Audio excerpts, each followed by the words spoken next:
હોય, પદાર્થની અંદર નામ રૂપ અને ગુણ બધું હોય. જ્યારે સદગુરુ મહારાજ એ પદાર્થ જ લઈ લે એટલે નામ ને રૂપ ને ગુણ બધું જતું રહે છે અને જે દેવાવાળો છે એ અનામી છે. સદગુરુ મહારાજ ખરેખર અનામી નામનું જ અનુભૂતિ કરાવે છે.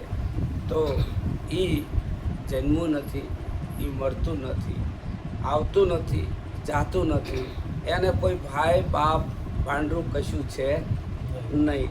એ જો તમને નક્કી થઈ જાય તમે એવા છો તો તમે જન્મ નથી અને તમારે મરવાનું નથી. તમારે કોઈ પણ ખડકો છે ને આવું જ્ઞાન થયું હોય એને જો હું દેહ છું તો દેહને આ બધા લગવડો લાગેલા છે. દેહ જન્મે તો એમ થાય કે મારો જન્મ થયો છે, દેહ મરે તો મારું મૃત્યુ થશે. આ વસ્તુ જે દેહના ધર્મ છે એ પોતે આરોપી લીધા છે. આરોપી લીધા એટલે જ તે જન્મ મરણના ચક્કરમાં આ દુઃખી થયા કરે છે. હકીકતમાં જેની સુરતા ચોથા પદ ઉપર રહે છે એને આ એક કંઈ હડકો રહેતો નથી.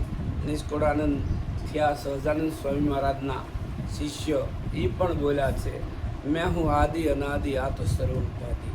હું આદિ અનાદિનો છું, બાકી બધી ઉપાધિ છે. મિલ્યા સદગુરુ મને અનાદિ મીટ ગઈ સર્વ ઉપાધિ. મને સદગુરુ મળ્યા એ અનાદિ ના મળ્યા. કારણ કે સદગુરુ જ્યારે સાધક જ્યારે સમજવા આવે છે ત્યારે બે હોય છે, એક સમજવાવાળો એક સમજવાવાળો બે હોય છે. અને જ્યારે સાધકને સદગુરુ સમજાવી દે એટલે અદ્વૈત થઈ જાય, પછી બે રહેતા નથી. સમજવાવાળો સમજી લે અને સમજાવવાળો સમજાવી દે એટલે એક થઈ જાય છે, બે રહેતા નથી. એટલે મહાપુરુષ બોલે છે, મેં હું આદિ અનાદિ આ તો સર્વ ઉપાધિ. મિલ્યા સદગુરુ મને અનાદિ મીટ ગઈ સર્વ ઉપાધિ. મને સદગુરુ મળ્યા એ પણ અનાદિના છે, હું અનાદિનો છું. મારી જ્યારે મને ખબર પડી ત્યારે હું અનાદિનો છું. આવું જ્યારે જ્ઞાન થઈ ગયું પછી કહે છે, કોણ કુળ કોણ કુટુંબી કોણ માત તાત કોણ ભાઈ કોણ ભગીની બ્રહ્મ અમારી જાત. પહેલાં તમે એક વિચારજો, તમે દેહથી છૂટા પડજો, દેહ ભાવથી છૂટા પડી જવાના. દેહ તમે નથી, તમે દેહમાં રહેવાવાળા છો એટલે દેહ ભાવથી છૂટા થઈ જાઓ. જો દેહ ભાવ રહેશે ત્યાં સુધી જન્મ મરણનો ચક્કર ક્યારેય જશે નહીં. એવા ભાવમાં જ તમે તૂટશો. એટલે મહાપુરુષ કહે છે કે ખરેખર કમોદ હોય કમોદ તો કમોદ જ્યાં સુધી ચોખ્ખો અને એનું છોતરું ભેગું હોય ત્યાં સુધી ઉગે ને ઉગે. કમોદ એટલે ચોખ્ખો અને એની ઉપર આવરણ છોતરું. જો આ બે ભેળું હોય ત્યાં સુધી ઉગે ને ઉગે.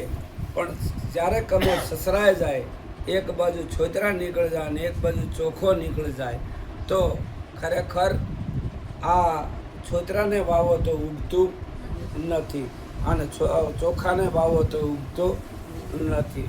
ચોખ્ખો એટલે ચોખ્ખો થઈ ગયો, પછી એને કોઈ આવરણ રહ્યું નહીં. સદગુરુ મહારાજ આ જ યુક્તિ આપણને કરે છે. ખરેખર તું દેહ નથી, તું દેહમાં રહેવાવાળો છો. તો દેહમાં રહેવાવાળો ચોખ્ખો જ છે, ચોખ્ખો જ હતો અને એને કોઈ આવરણ લાગ્યું નથી. આ આવરણ ખરેખર મનની કલ્પના હતી. શું હતું? મનની કલ્પના.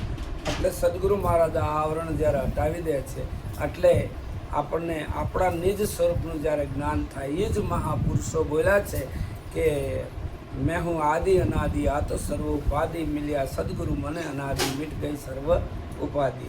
કોણ કુળ કોણ કુટુંબી કોણ માત ને તાત કોણ ભાઈ કોણ ભગીની બ્રહ્મ અમારી જાત.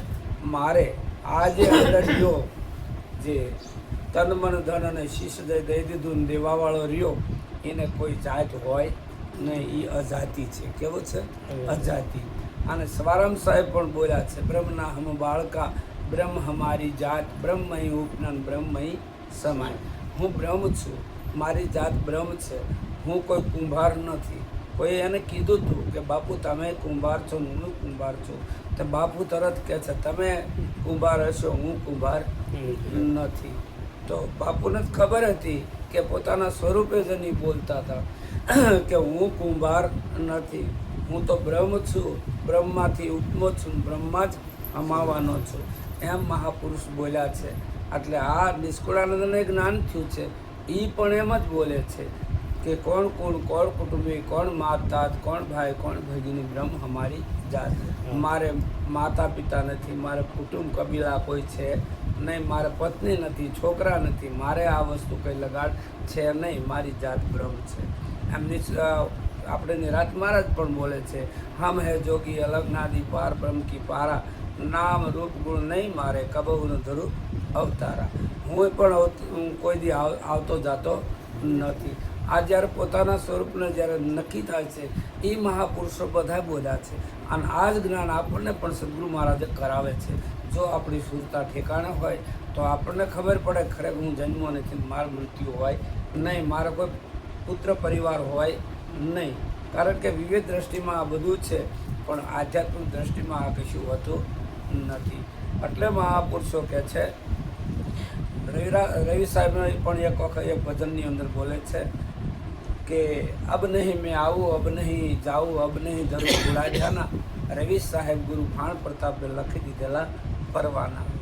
હું આવવા જવા વાળો નથી અને આ મને મારા સ્વરૂપનું ભાન થયું છે. ત્યારે આ કેવું છે કે આવ જાય કરે એવું નથી, પણ આ ઓળખાણું ક્યારે કે આ મારા સદગુરુ મહારાજનો પ્રતાપ છે. કોઈ પણ મૂડી તમને મળી હોય તો બધા એમ બોલે કે આ મૂડી આગળના મારા બાપાની મૂડી છે એમ કે. એમ આ જે અખૂટ ખજાનો જે આયોજાય ન થાય એવું જે સ્વરૂપનું અનુભૂતું જે કરાયું હોય તો મારા ગુરુનો પ્રતાપ છે એમ બધા બોલે છે. અબ નહીં મેં આવું, અબ નહીં જાઉં, અબ નહીં ધરું પૂરા જાના, રવિ સાહેબ ગુરુ ભાણ પ્રતાપે લખી દીધેલા પરવાના. આ પરવાનો મારા ગુરુનો છે. પરવાના વાળી ગમે ત્યારે લઈને ફરો એટલે કોઈ રોકે નહીં. 2 નંબરની લઈને ફરો તો રોકે ને રોકે. આ ચોરેલું જ્ઞાન હોય એ હકીકતમાં 2 નંબરનું છે. એ અનુભવજન્ય જ્ઞાન હોતું નથી. અને નિરાતનું જ્ઞાન છે, અનુભવજન્ય જ્ઞાન છે. એટલે મહાપુરુષો કેવી રીતે અનુભવજન્ય જ્ઞાન છે કે ખરેખર જેમ છે તેમ નિરાતના મહાપુરુષો આત્માને ઓળખાણ કરાવે છે કે ભાઈ આ ખરેખર તું આવું સ્વરૂપ તારું છે. તું જન્મતો નથી, તું મરતો નથી, તું આવતો નથી, તું જાતો નથી. આ સ્વરૂપ તારું છે. આ નક્કી કરાવવા માટે મહાપુરુષો ખરેખર આજ મથી રહ્યા છે અને ગામડે ગામડે પોતાનો સમય બાદ કરી અને ફરી રહ્યા છે. અને ખરેખર જેને ગુરુનું જ્ઞાન મળી ગયું છે પછી ગુરુના વચનમાં રહેવાની જ જરૂર છે, વિશેષ કરવાની જ કાંઈ જરૂર છે નહીં. ગુરુના વચનમાં એક પહેલું કે હું આત્મા છું, હું જન્મો જ નથી, મારે મરવાનું નથી. આ જ્ઞાન પહેલું રહેવું પડે. જો આ જ્ઞાન તમેથી છટકી જાય તો પાછા તમે દેહ થઈ જવાના અને દેહ મરતા મરવાનું થશે, દેહ જન્મતા જન્મ એવો ભાવ થશે. એટલે સંતો એમ કહે છે કે ગુરુના વચનમાં સદાયને માટે રહેવું. તો ગુરુનું વચન આ છે. બીજું ગુરુ જ્યાં વચને રાખે છે કે ગુરુ મહારાજે જ્યાં કીધું કે દારૂ માંસ વ્યભિચાર ચોરી જુગાર નહીં કરું, આ એક ગુરુનું વચન છે. એમાં આપણે કાયમને માટે દૃઢપણે રહેવું જોઈએ.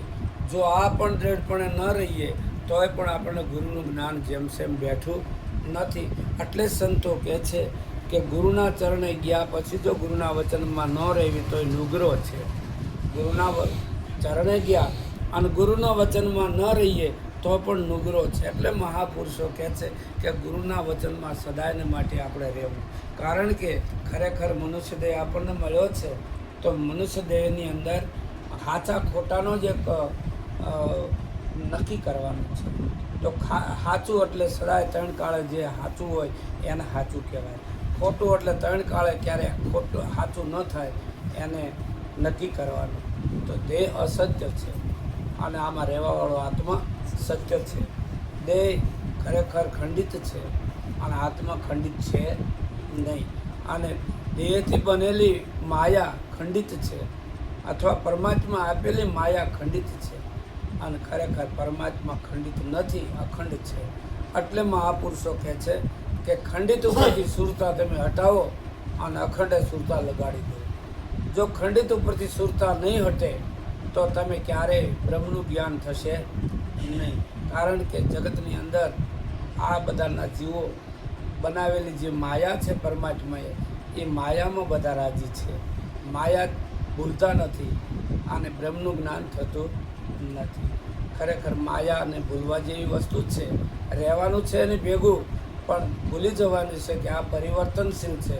કબીર સાહેબને કોઈએ પૂછવામાં આવ્યું કે કબીર સાહેબ એ વખતે બોલ્યા, સબ જગ નિર્ધના ધનવંતા ન કોઈ, ધનવંતા તો એને જાણીએ જેને નિજ ધન હોય. શું કહે છે? આ જગતમાં બધા નિર્ધન છે. અબસોપતિ રૂપિયાવાળા હશે, પણ છતાં કબીર આજ સાલનો ધંધો કરતા બોલ્યા છે કે સબ જગ નિર્ધના, આખું જગત નિર્ધન છે. ધનવંતાને કોઈ, આ આખું જગત જ નિર્ધન છે, કોઈ ધનવાન છે જ નહીં. ધનવંતા કે એને જાણીએ જેને નિજ ધન હોય, જેને પોતાના સ્વરૂપનું જેને જ્ઞાન છે, પોતાના સ્વરૂપમાં જેની સુરતા છે, એ ધનવાન છે એમ કહે છે. કારણ કે એ અખૂટ ધન છે અને આ બીજું ધન નાશવંત ધન છે. એટલે આ જગતના જીવો નાશવંત ઉપર વધારે પ્રીતિ કરે છે અને શાશ્વતને ખરેખર ભજતા નથી. એટલે જીવનની અંદર સદગુરુ મહારાજ એક શાશ્વત અને એક નાશવંત એને નક્કી કરાવે છે. જેને શાશ્વત હારે જેની પ્રીતિ બંધાઈ ગઈ એનો બેડો પાર છે. આ નાશવંતમાં છતાં કદાચ રહ્યા કરે એના અંતે અધોગતિ છે. આ છેલ્લી ઘડીના શ્વાસ છે, શ્વાસ સાથેની સગાઈ છે. છેલ્લી ઘડીએ જો કાયમ તમારી સુરતા શાશ્વતમાં હશે તો તમને પુત્ર પરિવાર, ધન દોલત, મિલ મલ, ગોળી વાડી એ યાદ નહીં આવે. તો તમને ખરેખર ભગવાન જ યાદ આવશે. અને જો તમે નાશવંત ઉપર તમારી સુરતા હશે તો છેલ્લી ઘડીએ ગુરુનું જ્ઞાન લીધું છતાં પણ તો છેલ્લી ઘડીએ પણ તમારી વાડી યાદ આવશે, તમારી ઘોડી યાદ આવશે, પુત્ર પરિવાર યાદ આવશે. કારણ કે તમારી સુરતા, ગુરુના જ્ઞાન લીધું પણ સુરતા તમારી હટી નથી. નાશવંત ઉપર એની સુરતા રહે છે એટલે એ યાદ આવે છે. અને શાશ્વત જ્યારે નક્કી કાયમ રહ્યા કરે તો એની સુરતા કાયમને માટે હરિભજનમાં, અને આ બધું બ્રહ્માંડ બ્રહ્મરૂપ દેખાય. સંત આવે એટલે એને ભગવાન દેખાય છે, અને સંત આવે એને ભગવાન દેખાય છે. અને જ્યારે દ્રષ્ટિ ફરી નથી એને ખરેખર કહે છે ને, કૃષ્ણ કૌરવો અને પાંડવો વચ્ચે હતા, પણ પાંડવો જે કૃષ્ણને જોતા હતા એની નજર કંઈક જુદી હતી, અને કૌરવો કંઈક ભગવાનને જોતા હતા કૃષ્ણને, એ કંઈક જુદી ન હતી. કૌરવો એમ બોલતા હતા, મામા માસીને મારનારો, ફરવાડો, પીડારો, આવું બધા શબ્દથી વિરુદ્ધતા હતા. અને પાંડવો કહેતા આ જ મારા ભગવાન છે. કારણ કે એની દ્રષ્ટિ ફરી ગઈ છે. તો આજે આપણી દ્રષ્ટિએ બાપુએ વાત કરી કે ખરેખર માટીની અંદર અનેક ઘડાઓ છે, પણ કુંભારની દ્રષ્ટિ ફરી છે એટલે એને ઘડા દેખાય છે, અને ઘડા ખરેખર માટી રૂપે જ દેખાય છે. એમ આ જગતના બધાય પદાર્થો ભગવાન રૂપે દેખાય છે. કારણ કે એને ભગવાન નિરંતર નક્કી થયા છે. જ્યાં જોઈને એનો એ જ છે. અખિલ બ્રહ્માંડમાં એક તું શ્રી જુજવા રૂપે અનંત ભાષે, દેહમાં દેવતું, તેજમાં તત્વતું, શૂન્યમાં શબ્દ થઈ વેદ વાંચે, પવન તું, પાણી તું, ભૂમિ તું, ગુદરા. આ નરસિંહ મહેતાને જ્યારે આ આંખ ખુલી ત્યારે